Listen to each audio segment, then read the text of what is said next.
last session we have completed with our chapter of properties of steam. In today's session we are going to start with our new chapter, that is internal combustion engine.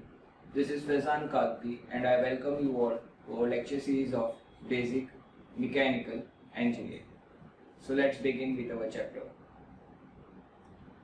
Now, the first question comes in our mind that internal combustion engine is a which type of a engine? So we would say it is a part of heat engine, as we have already discussed at the time of prime mover, right? And even in our chapter of heat engine, that is, heat engine is a device which is going to convert chemical energy of fuel into heat energy, and that heat energy will be further converted into mechanical power or a shaft power. So basically there are two types of heat engine. That is, first type is an internal combustion engine and second one is an external combustion engine. As the name itself suggests, that internal combustion engine means in this engine combustion will take place inside the cylinder. Okay, whereas in external combustion engine combustion will take place outside the cylinder, or we would say converting machine. So we already have discussed four elements of heat engine, that was heat source, heat sink, converting machine and working fluid.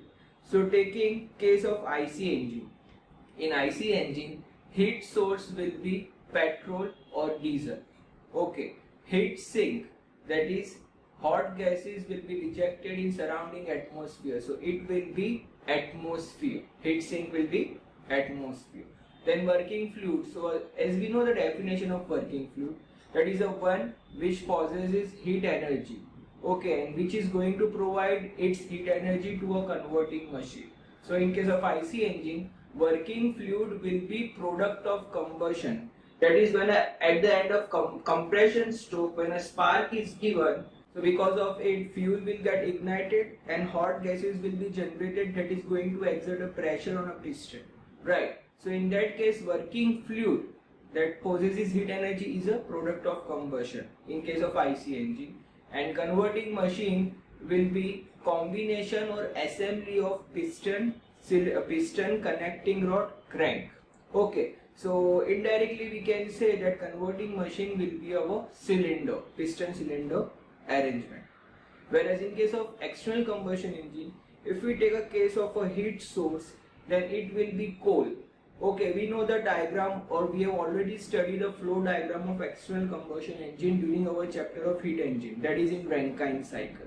So in a boiler combustion is going to take place, right? And because of that water will get converted into a steam. Steam was going to enter into a steam turbine. Turbine was converting its heat energy into mechanical power, that is rotational motion, right? So in that case what was happening? So we would say that converting machine will be a turbine and fluid, working fluid will be what? So we would say steam, because steam is going to enter into a turbine, and because of that heat energy will be converted into mechanical power. Okay, so heat source is our coal which is going to enter into a boiler and combustion takes place, right? Working fluid will be steam, converting machine will be what? So we would say turbine. And heat sink, so what will be heat sink? So we would say there is a condenser present in an external combustion engine in which heat of a steam is rejected to the surrounding atmosphere, right? Which means heat sink will be our surrounding atmosphere. Okay, so this is the main difference between IC engine and EC engine. I hope that you are clear with this. Now let's proceed further. Now in this we are going to see classification of internal combustion engine. So first classification of IC engine is based on number of strokes in one cycle. So first type is a 2-stroke engine, we are going to study that, and second type is a 4-stroke engine. Next classification is based on thermodynamic cycle used. So as we have discussed during heat engine, there were two thermodynamic cycle which was developed for IC engine. That was, first is Otto cycle developed by German engineer Nicholas Otto, and second is a diesel cycle which was developed by Dr. Rudolf Diesel. As we already know that Otto cycle is developed for petrol engine and diesel cycle is developed for diesel engine. Okay, now let's proceed further. Next type of classification is based on number of cylinders. That is how many cylinders are used in an engine. So based on that, it is very obvious that first type is a single cylinder engine and second is a multi-cylinder, which means in multi-cylinder there will be more than one cylinder. It could be a 2-cylinder engine, 3-cylinder engine, 4-cylinder engine, 6-cylinder engine, 8-cylinder engine or 12 cylinders engine. Okay, depending on how much indicated power and brake power is required. Okay, that we will discuss later on. Okay, now let's proceed further. Next classification is based on arrangement of cylinder. That is how we have arranged the cylinder. So in this first category is an inline engine. Inline engine means, as the name itself suggests, that number of cylinders will be arranged in one line. That is, for example, there is a one cylinder arranged. Okay, and then on a back side there is another. Now this inline cylinder reference is already provided. You can see on a back side there is an animation which I have shown representing that number of pistons are reciprocating inside a cylinder, which means the connection is an inline connection in which a reciprocating motion of a pistons takes place and all the cylinders are connected to the common crankshaft. Okay. Now in case of a V engine, the arrangement will be in this form. That is one cylinder over here and another cylinder over here, arranged in a V form. Whereas radial engine means cylinders will be arranged in a radial form along the circumference of a circle. Okay. Now next type is based on ignition system. So how we are going to ignite the fuel. Okay, so in that first type is a spark ignition engine, in which we can say that we are going to ignite fuel by means of a spark plug. Okay, and second type is a compression ignition engine. So in this type of an engine, it is also called as a self-ignition engine, in which automatically the fuel will get ignited as soon as temperature of fuel is increased beyond its self-ignition temperature.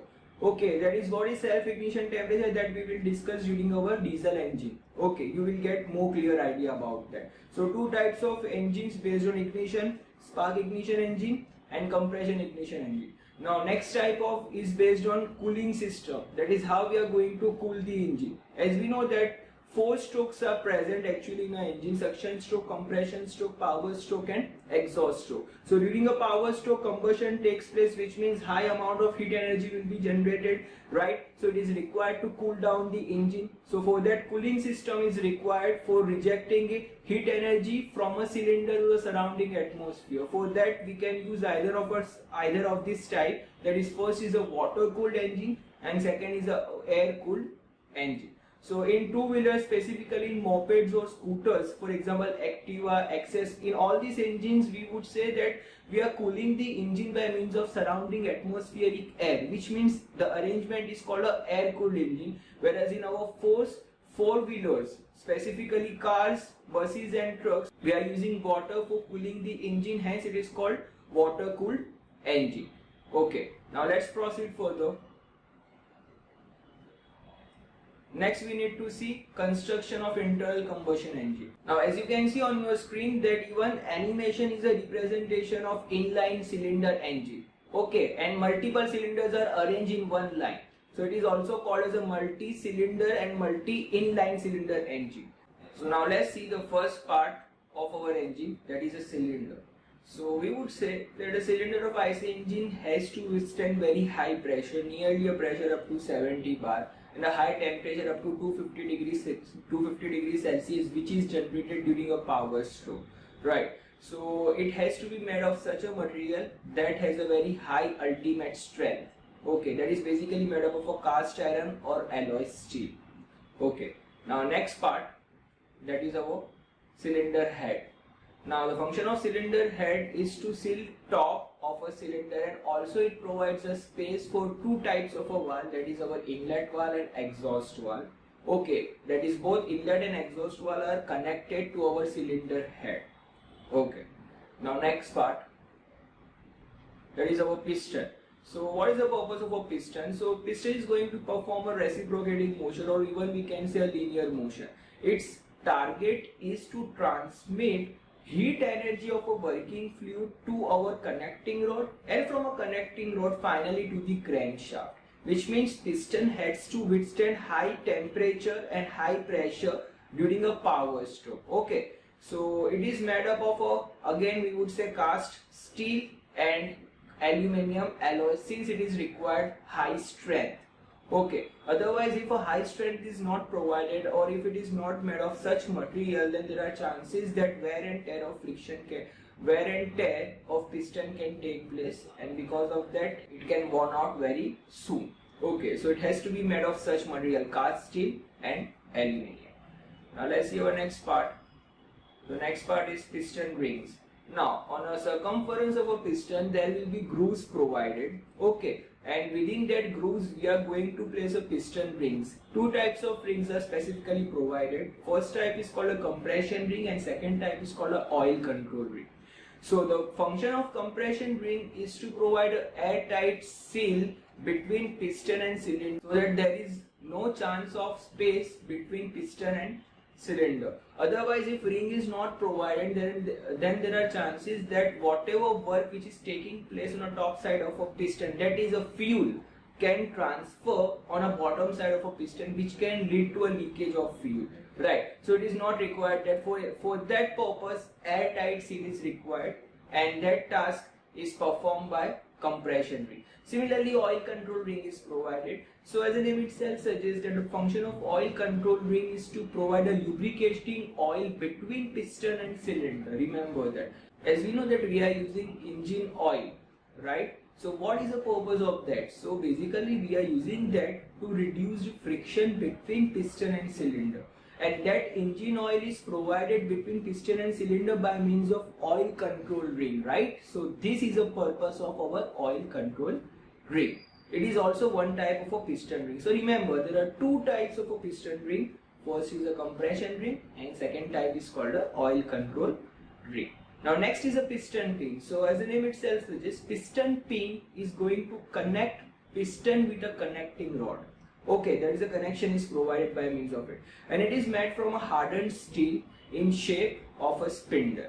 Okay, now let's see next type, that is connecting rod. So now, as the name itself suggests, that a function of connecting rod is to connect something, which means it is going to connect piston with a crank. Okay, and finally from a crank it is connected to the crank shaft.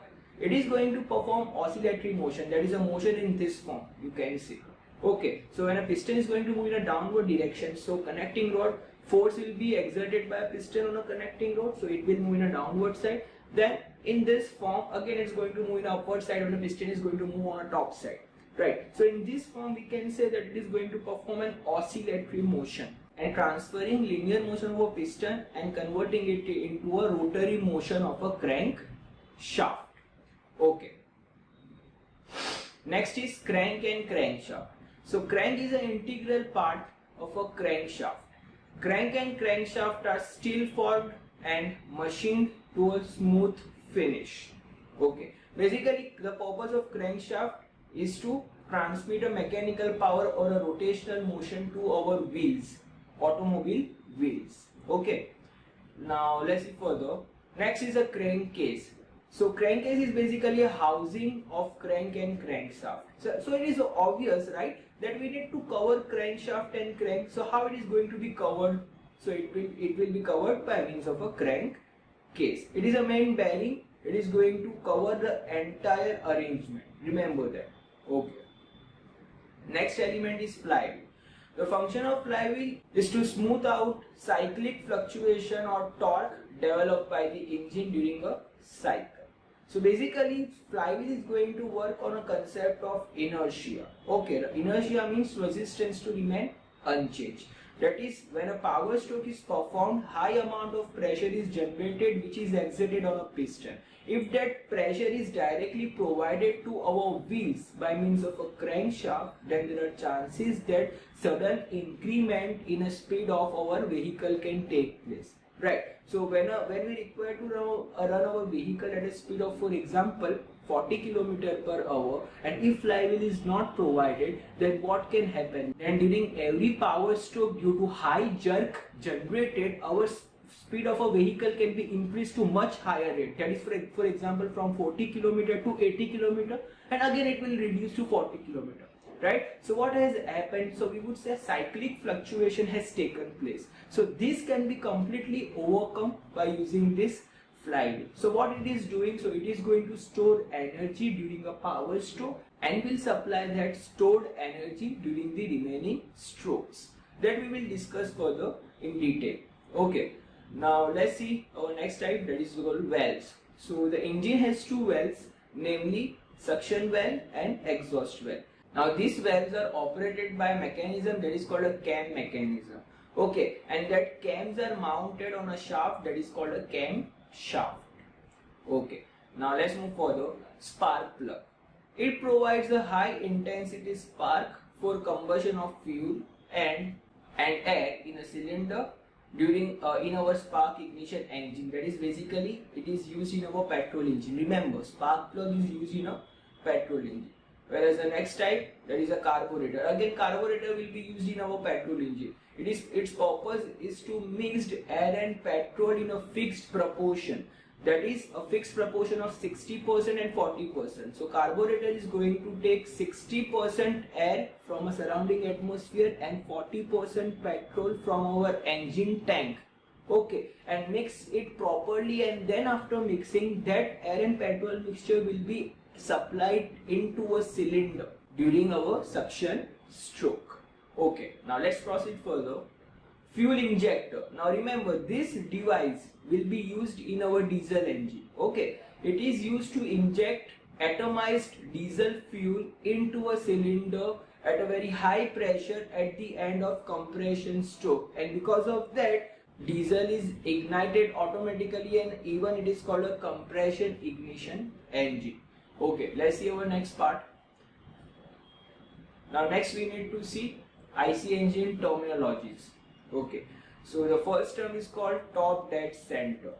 So it is the upper topmost position of a piston, or we would say extreme position of a piston beyond which piston cannot move in an upward direction. Similarly, bottom dead center, BDC. Okay, so it is a extreme bottommost position beyond which piston cannot move in a downward direction. That is, we would say it is the two extreme limits or a boundary of a piston within which it is going to operate. Okay, next is clearance volume, that is denoted by VC. So it is the volume which is contained in a cylinder between top dead center and a cylinder head. So that volume is always provided between a top dead center and cylinder head, so that piston doesn't strike the cylinder head. Okay, next is a stroke volume. So the volume which is covered by a piston when it moves from its top dead center to the bottom dead center is called a stroke volume. Similarly, the length which is covered from a TDC position to a BDC position by a piston is called a stroke. Okay, so we say suction stroke, compression stroke, power stroke, exhaust stroke. So what is a stroke? So basically it is a distance which a piston is going to cover, remember, from between its two extreme positions, that is TDC and BDC. Next is compression ratio, that is denoted by small r. So we would say it is a ratio of a cylinder volume. Cylinder volume means a total volume of a cylinder. So we would say there are only two volumes of a cylinder. One is a clearance volume and second one is a stroke volume. So the summation of both the volume means total volume of a cylinder to the clearance volume is called compression ratio. Next is a piston speed. So the average speed of a piston is called a piston speed. Okay, so these are the terms which you need to keep in mind. These are called terminology of IC engine. Okay friends, so I hope that you are clear in today's session. So today we are keeping up till here. We will continue in our next session with our 4-stroke and petrol engine and 4-stroke diesel engine. So till then, stay tuned and thank you all.